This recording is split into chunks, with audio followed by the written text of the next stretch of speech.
Unit 9, Track 20. Hello, Joe. Come in and take a seat. I wanted to talk to you about your essay on weather control. Right. What did you think? Well, let's start by looking at your introduction. You say that global warming is causing extreme weather conditions around the world. That's right, isn't it? Well, you need to be careful here.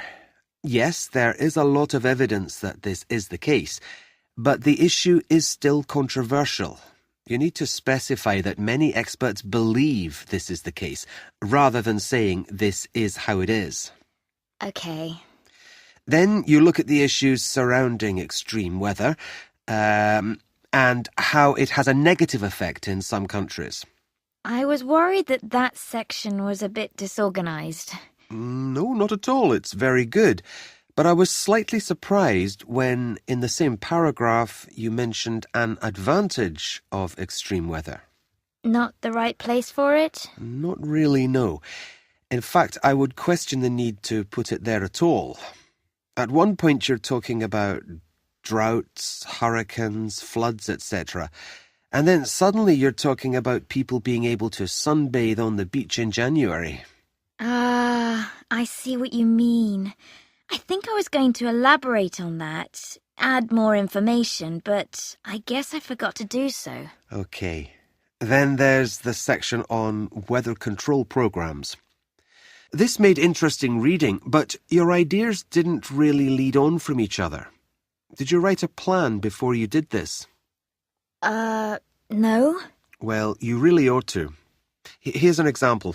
You talk about experiments to control hurricanes. Then you write about rain-making experiments. And then for no apparent reason, you go back to talking about hurricane control. So, a bit messy. A bit, yes.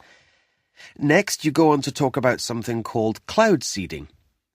Great. You gave a good, clear explanation about what cloud seeding is, that it's a way of using science and chemistry to make clouds produce rain. And you give some examples of where it's been used. So, that section's all right? Well, listen to this. The chemical silver nitrate is introduced into clouds to encourage them to produce rain. Silver nitrate? Oh, that was careless. I meant silver iodide. Exactly. I would hate to think what might happen if you started firing silver nitrate into clouds. Okay, finally, the conclusion. I always have problems with the conclusion. I never really know what to say. Well, you summarize your main points and give a few opinions, which is great. But you then start talking about environmental systems. This was not only in the wrong place, but I couldn't see where it fitted in with the rest of the essay generally. Right. So there's a bit of room for improvement then.